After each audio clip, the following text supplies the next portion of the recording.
Hello, welcome to Virgo Philippines. So, ito yung reading natin for Virgo, Sun, Moon, Rising, Venus, Jupiter, Virgo. Take only what resonates.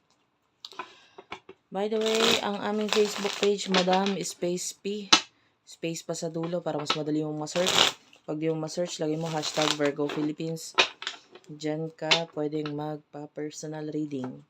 Meron nga palang Facebook account na nagpapanggap na ako ha. Marami yan sila. Gamit nila yung profile pic ko, etc. Nagme-message sila sa mga follower ko. Yung isa, yung name niya, Darl Angel. Be aware na lang guys. Huwag kayong basta-basta naniniwala. Okay. What do we have here for the sign of Virgo, Sun, Moon, Rising, Venus, Jupiter, Virgo? Mag-comment na lang dyan kayo sa baba guys. Na-appreciate ko yung comment ninyo. Salamat doon sa pala comment ha. Nakikilala ko talaga yung mga nagko-comment dyan. Maraming. Hindi lang ako pala reply. Pagpasensya nyo na. Meron kasi akong triggered finger. Nahirapan talaga akong mag-ano. May times na naglalak itong daliri ko na ito. Kaya mahirap sa akin yung magpindot-pindot. Kaya doon sa Facebook page namin, may admin ako talaga na nag-a-assist sa akin. 6 of Cups and ano pa? For the sign of Virgo, Sun, Moon, Rising, Venus, Jupiter, Virgo. High Priestess. The Wheel of Fortune. I feel like may mga bagay kang gustong mabago na may kinalaman sa past. Past person, past people sa buhay mo. Pero ngayon, ayun, yung iba twin flame connection to ha. Meron tayo dito the sun and the moon. Ayan, bottom of the deck. So, pwedeng gusto mong mabago yung sa inyo in the past. Maybe gusto mo ng explanation, gusto mo siyang makausap, gusto mo makipag-communicate. Siya sa'yo, the lovers is here also. So, matindi yung connection ninyo nitong taong to. Lalo na with the high priestess. This is soulmate connection talaga. Kumbaga kahit magkalayo kayo, nandun pa rin yung nararamdaman mo yung connection ninyong dalawa.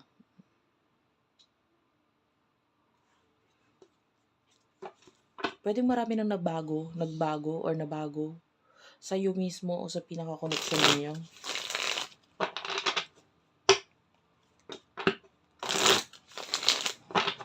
Tell me about this person.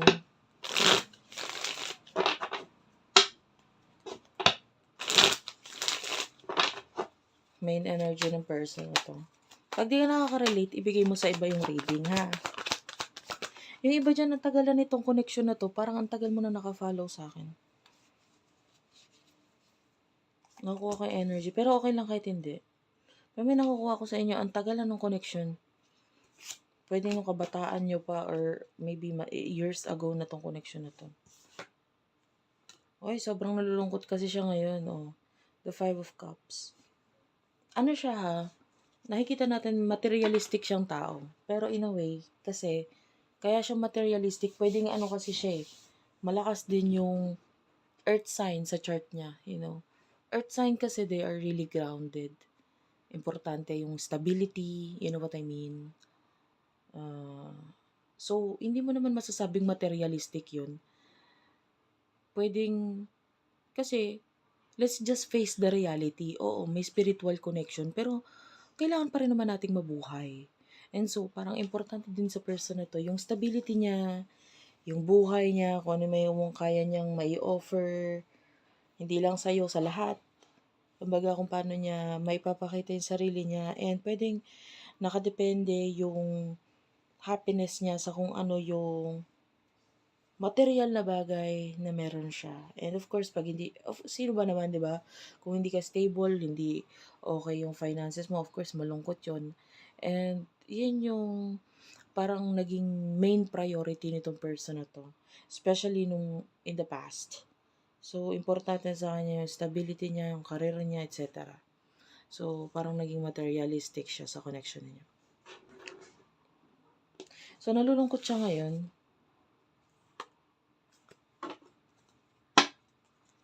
Tell me about the emotions niyo sa isa't isa. For the sign of Virgo, Sun, Rising, Venus, Jupiter, Virgo.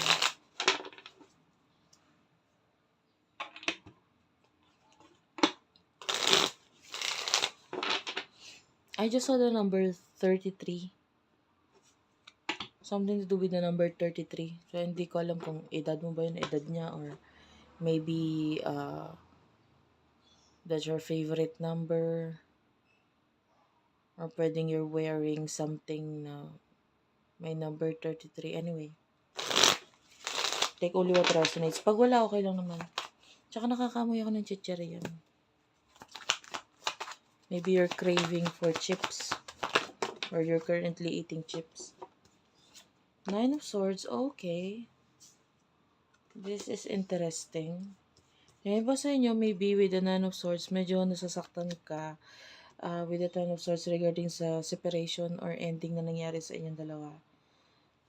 And maybe there's another person na involved dito sa connection na to kasi the 3 of Swords is also here. So, parang nandun yung kagustuhan mo na mag-end kung ano man yung nagiging blockage dito sa connection ninyo. Maybe if there's a third party situation, you see this connection as karmic relationship. Whether sa side mo, sa side niya. So, nakikita mo yung relationship na nagiging abala or hadlang sa connection na to as a karmic relationship. And, lalo na kung halimbawa, nasa side mo yun, nagbibigay lang ng stress sa'yo eh. Diba? Parang it's not helping you. So, parang karma nga talaga siya. Pwedeng na na-acknowledge mo na itong karmic relationship na to. Lalo na with the Hierophant. Kasi Hierophant is a teacher, wounded healer. Ayan yan eh. So, you know, sinasabi nating teacher kasi may lesson na tinuturo sa atin. So, it could be you na, lalo na kung nasa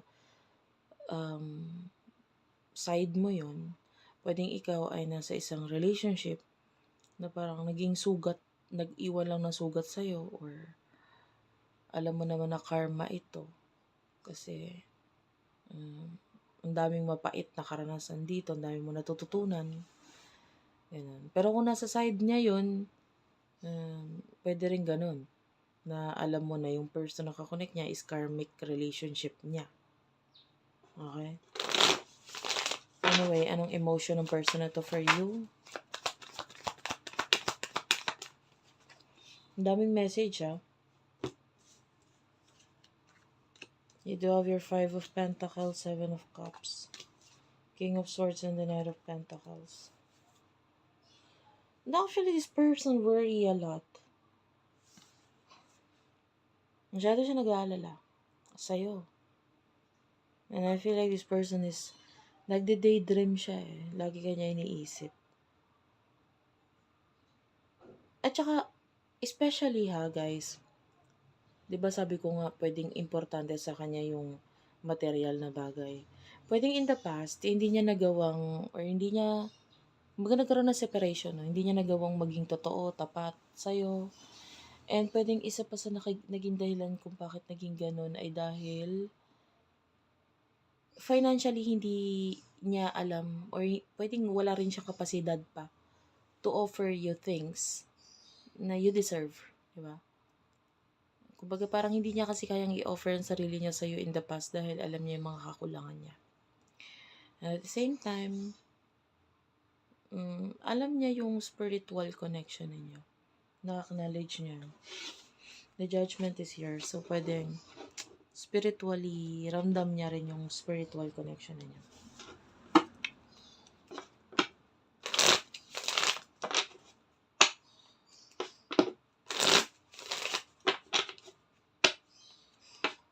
Gusto niya rin mabago yung sitwasyon.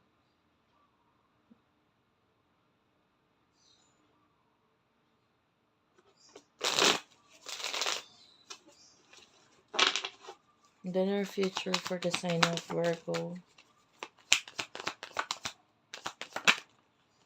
You do over the Judgment. Ito na yung bottom of the deck kanina. Lumabas ulit. Page of Swords at saka Ace of Swords.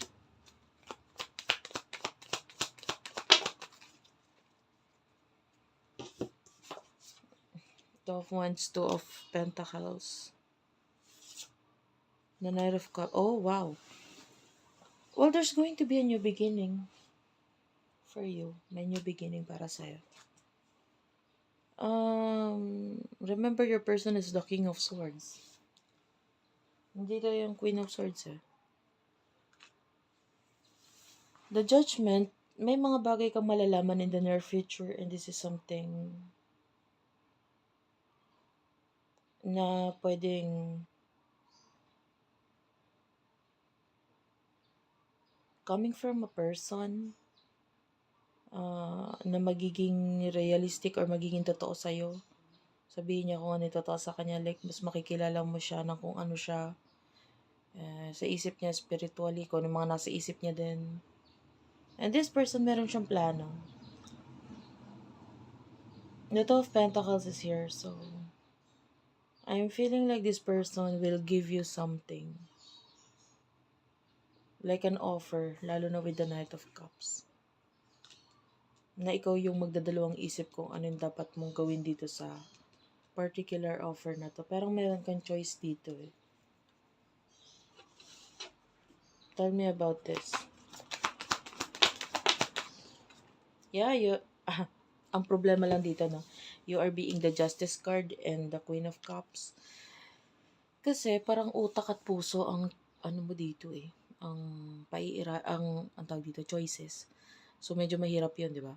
Tapos with the Justice card, medyo nagiging indecisive ka sa part na to. Hindi mo alam kung anong gagawin mo, anong pipiliin mo. So, yun lang naman yan. So, very challenging ito sa part mo. Kasi, hindi mo alam kung ano yung isasagot or sasabihin dito. Thank you for watching, guys. I love you all and bye-bye.